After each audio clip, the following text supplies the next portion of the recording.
My name is Kelly Batley. My name is Clay Thompson. My name is Neil Mowney. We are MRHFM, a national firm with 70 attorneys and 11 offices across the U.S. At MRHFM, we exclusively help mesothelioma patients and their families. It's all we do. This is why we are proud to sponsor the Mesothelioma Applied Research Foundation and its work to fund mesothelioma research and provide support services and education for patients and their families. At Bristol Myers Squibb, we believe that a single touch has the power to transform, to help make every day better, fuller, happier, healthier. So we are always working, proving that innovation and compassion work best hand in hand, developing clinical trials that better reflect the communities we serve, ensuring that every breakthrough reaches those who count on them the most, striving to change the world, starting with a single life. Yours.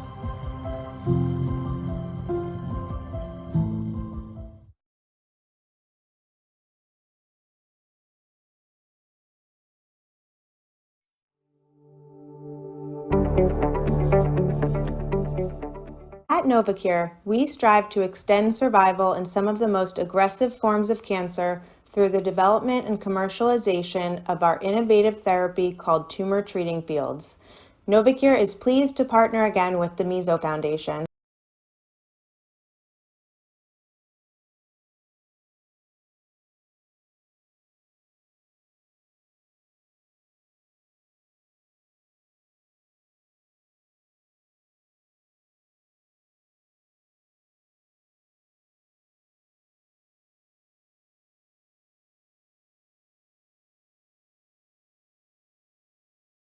Good morning, everybody. Thank you for being on this episode of MesoTV. Today, I am happy to say that we have Dr. Rimner from Memorial Sloan Kettering with us. He's a radiation oncologist, and I'll let you introduce yourself and say a little bit about what you do. Yeah, thanks for having me. I'm Andreas Rimner, as you said. I am a thoracic radiation oncologist at Memorial Sloan Kettering and the director of thoracic radiation oncology research here. And I've had a long focus on research and clinical care for patients with malignant pleural mesothelioma. And so that's a clinical as well as a research interest of mine. Great, thank you so much. I know I get a lot of questions based upon radiation and how it's used and what is used. So I guess the first thing I wanted to have you explain is what exactly radiation is and what type of radiation do we most use in the space of mesothelioma right now? Yeah, so ionizing radiation is essentially high energy X-rays, and we use them to kill cancer cells. That's in the broadest term describing what radiation can do. So it's a much higher energy than what we use to take pictures of the inside of the body. And when we use those high energies and deposit them in the cells, more specifically in the DNA of the cancer cells, then that leads to DNA breaks and to cancer cell death, and subsequently to reduction of tumors or even eradication of tumors as those cells die. Go ahead. Yeah, the most common techniques that we use nowadays are IMRT, intensity-modulated radiation therapy. That is sometimes combined with special imaging techniques that then constitutes SBRT, stereotactic body radiation therapy.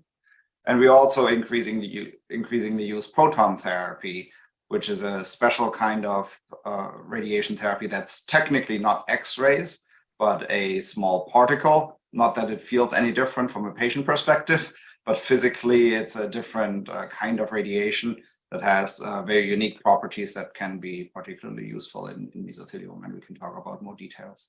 Yeah, thank you. And I just wanted to kind of clarify for patients that might be watching this, but those radiations are all done externally. Nothing is done internally. Yes, that's correct. These techniques that I just described are all external beam radiation therapy techniques or variations of it. And so that means that radiation gets delivered while the patient is in the treatment room on essentially a flat table, like a CAT scan table. And there's no radiation before and there's no radiation afterwards in the body. So it goes right through the body or deposits all the energy inside the body. So as soon as the patient walks out of the room, they can be with their family. There are no restrictions. So it's very simple from a practical perspective.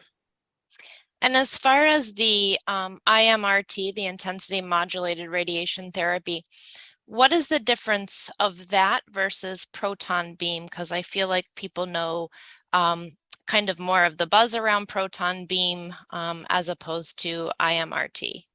Yeah, IMRT has been and is the workhorse of radiation therapy across many different disease sites.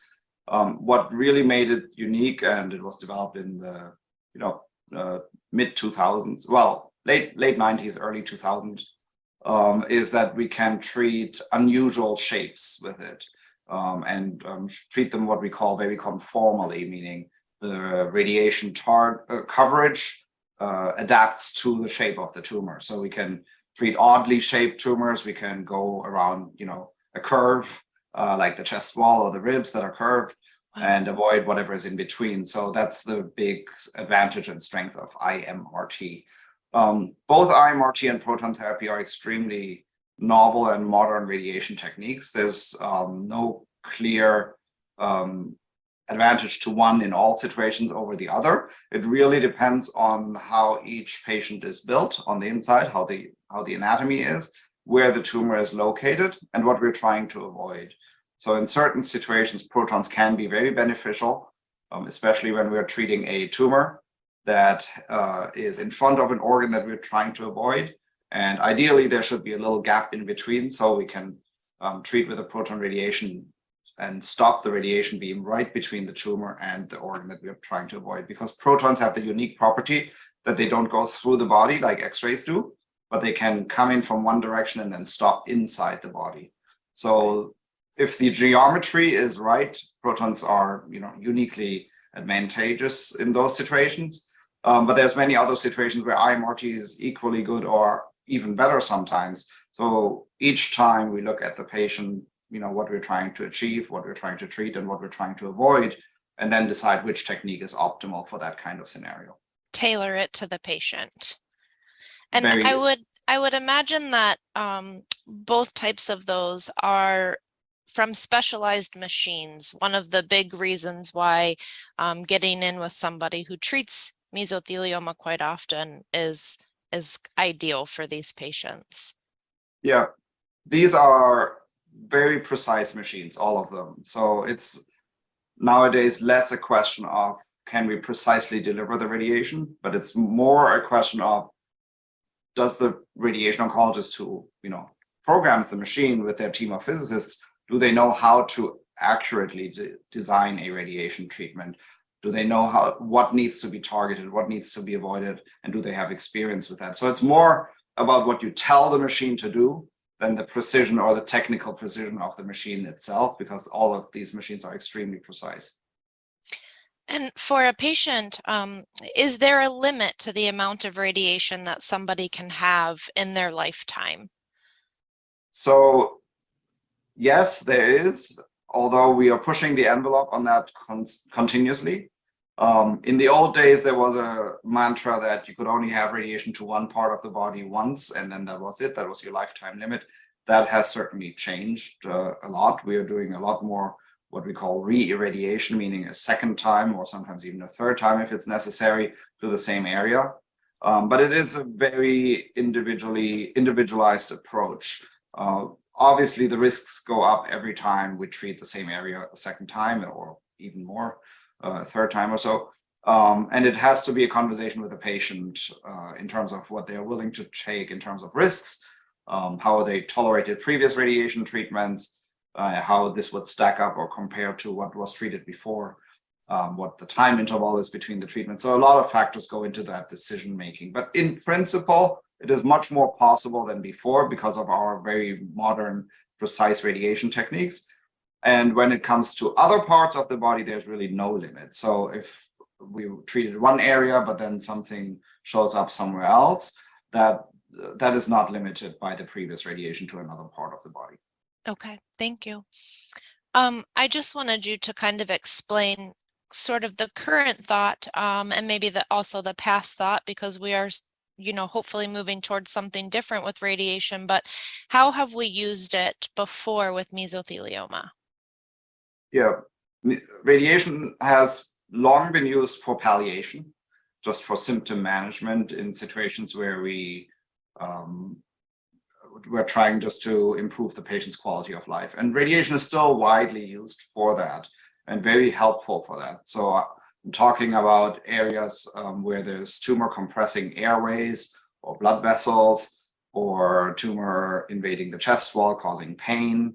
Those are sort of the classic scenarios where radiation can be really helpful. Even in that space, radiation has evolved, and we are able to deliver higher radiation doses than we were able to do before in fewer treatments. And with that, we are able to achieve longer term control or eradication of the tumor and better improvement in terms of pain relief or local symptoms. So even in the palliative realm, things have improved, but that is where it was historically used the most. And I know we're trying to move now. You have a few clinical trials that are open right now. And I just wanted to sort of talk about why radiation is used for certain things. So if a patient is treated up front with chemotherapy and surgery, and then radiation follows that, what is the goal for giving the radiation in that scenario? Yeah. So that very much depends on how surgery has evolved in malignant pleural mesothelioma. The trend in surgery has been away from removing the entire lung to just removing the pleura itself and the mesothelioma that grows along the pleura. And that leaves the lung, the involved side of the lung, in place. So the patient still has both lungs after that type of surgery. However, this type of surgery is never a complete surgery. Even in the best surgeon's hands, it's just not possible to remove every microscopic cell with that approach. And you can remove everything that you can grossly see by eye, but we know that it's not possible to remove all microscopic cells. And because of that, almost invariably, at some point, the mesothelioma comes back.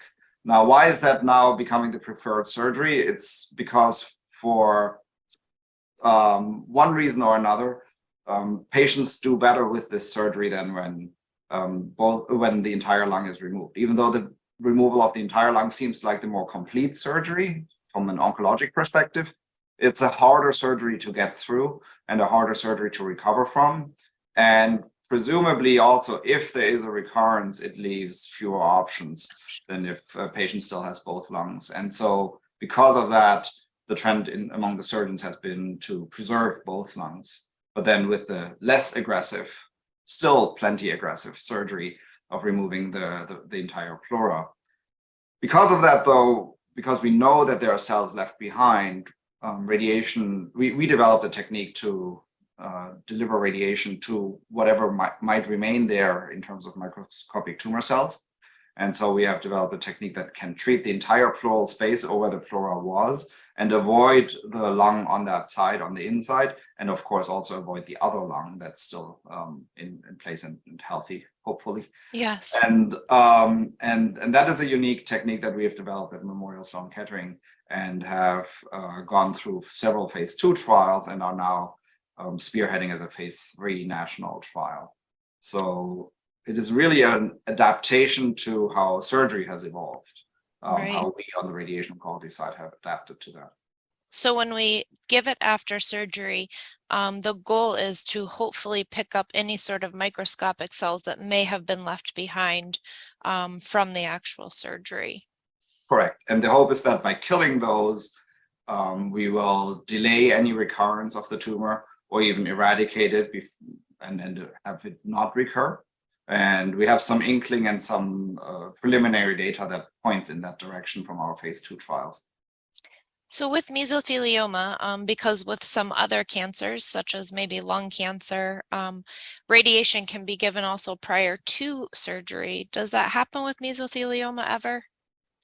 Yeah, especially in Toronto, the group by John Cho and Marc DePerreau have really spearheaded and developed a unique technique to use a similar radiation technique, but before surgery. And they are really the experts on that. I think with all of these radiation techniques, one has to keep in mind it very much depends on the institutional experience and the experience of the treating physician, the surgeon, as well as the radiation oncologist. Sort of alluding to what I said earlier, you need to, it is very operator dependent. And we often don't think about radiation as being so operator dependent. When it comes to surgery, we think, yes, of course, it matters who the surgeon is. It's actually very similar in radiation because the machine doesn't know by itself what to do. And it's highly individualized for each patient. So that's where the expertise comes in from. Yes, absolutely.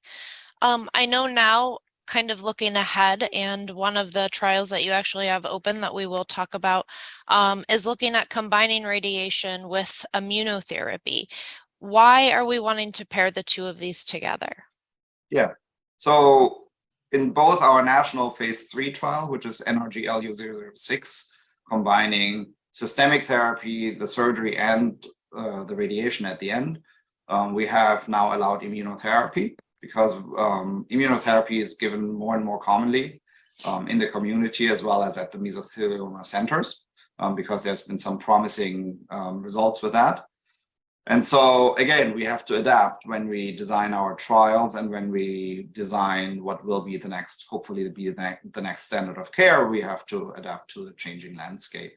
And it's great news for our patients because each of these steps is a small step towards improvement of our outcomes, or our patients' outcomes rather.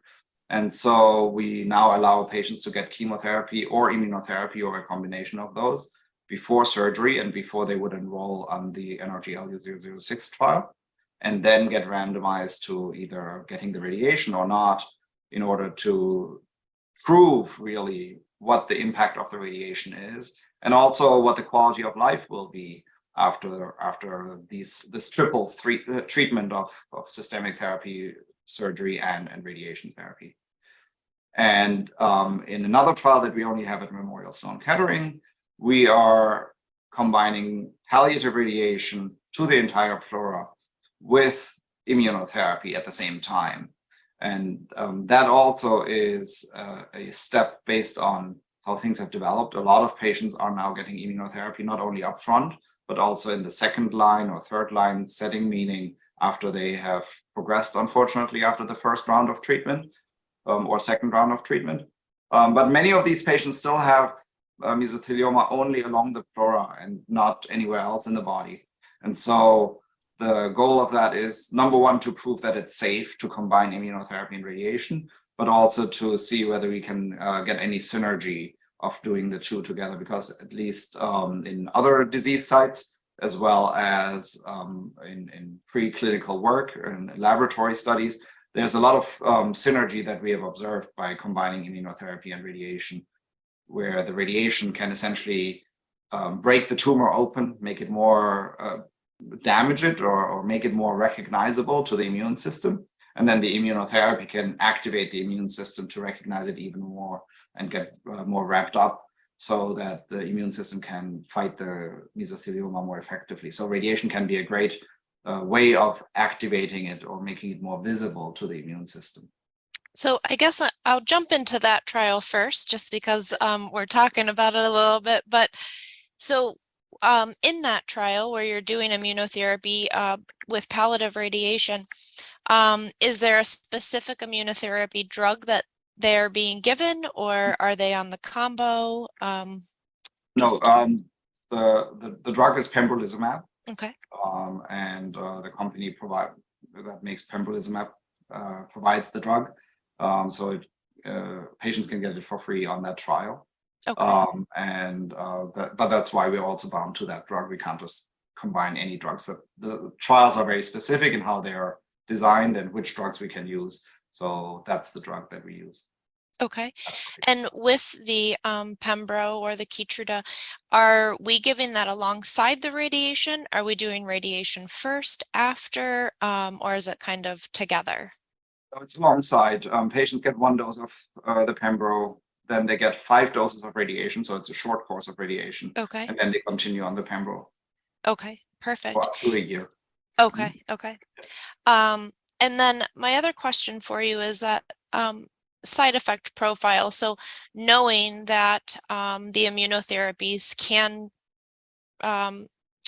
give pneumonitis to patients, as well as radiation can, have we seen that be a more prevalent side effect in these patients? Does it seem to worsen when you combine the two, I guess? Yeah, so that's certainly one of the big questions of this trial. It has not been combined with radiation to the entire pleura before, and so that's one of the questions that we try to answer. What we have done in the past is we have combined immunotherapy with stereotactic radiation. That's a phase 1 trial that we've recently completed, and we did not see an increase in pneumonitis beyond what we would expect from radiation alone or the immunotherapy alone. In other settings, we have also combined immunotherapy and radiation, for instance, in lung cancer, where where we have a lot more patients and a lot more trials.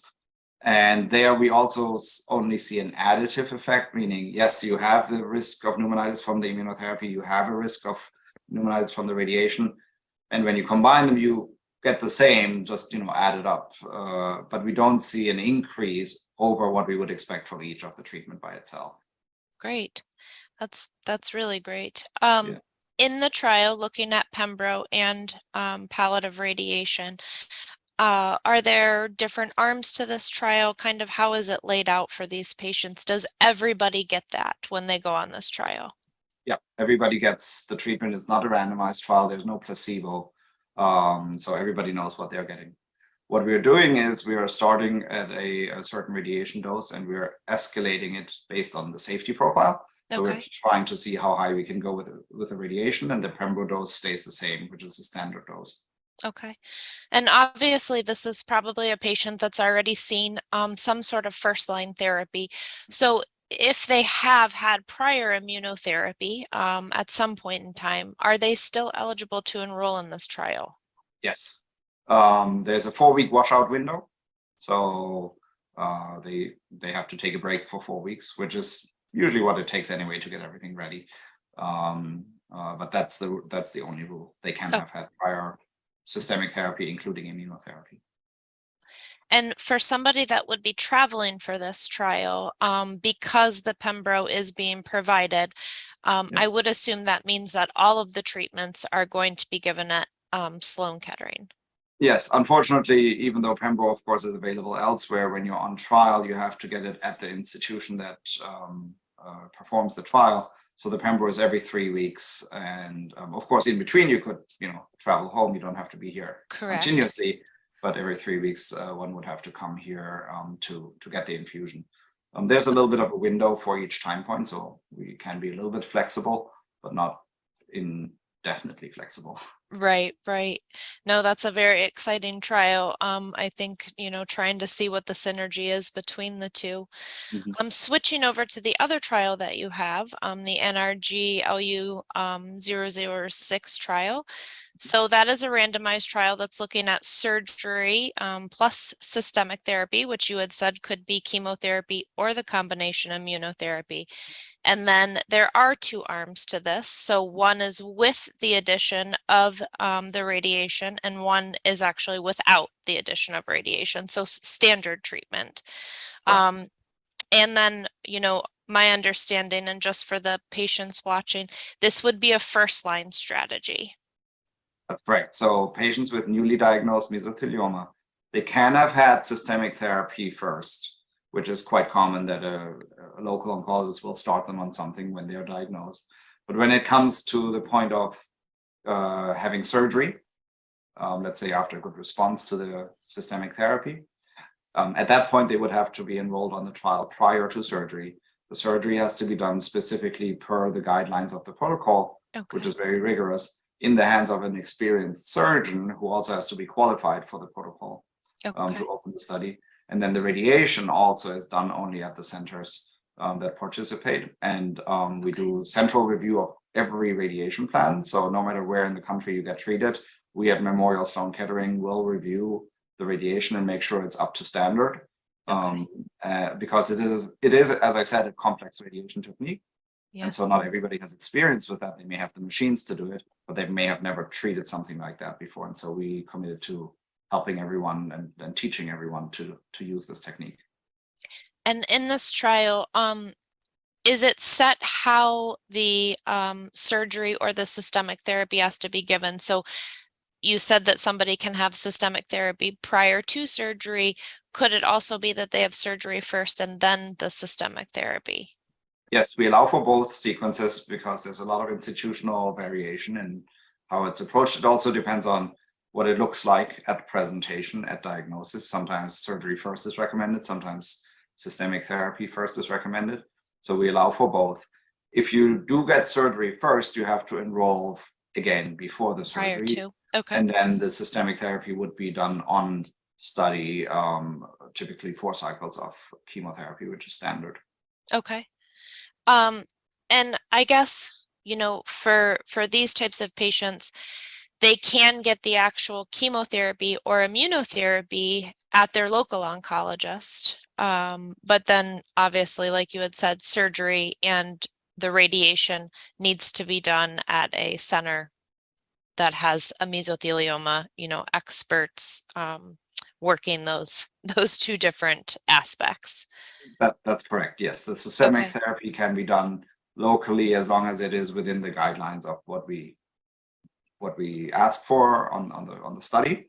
If it's before study enrollment, if they got it first, then you know there are obviously no guidelines. We'll just record what you got. But the surgery and the radiation has to be done at a center that has the study open. At this point, we have 16 centers open across the US. So if there's any question, I'm happy to check, or we are happy to check whether there's a center near you. Okay, great. And as far as the radiation goes, are they allowed? So are we using the IMRT? Are we using proton beam? Are they both allowed within the study? Yeah, both are allowed for the reasons that I explained earlier. We just want to do what's best for the patient. And sometimes the photons or the IMRT are better, and sometimes the protons are better. So if there's a proton facility available at your center, then that is certainly allowed per protocol and preferred if it turns out to be the better radiation plan. And I'm sorry, but you said there are 16 currently facilities across the United States that are enrolling for this study. Yes. Great. And for the first trial that we talked about, the Pembro and the radiation, that one is actually just being done internally at Sloan Kettering, correct? Correct. Okay, perfect, perfect. Well, thank you so much. I think that this has been just so helpful, and I think it's great that we're moving towards trying to see if radiation, you know, has any sort of a beneficial effect for mesothelioma, as we know it does in other spaces. So much needed research for these types of patients that would be eligible for these trials. So thank you for being on with us today. Thanks for having me. Yeah, thank you.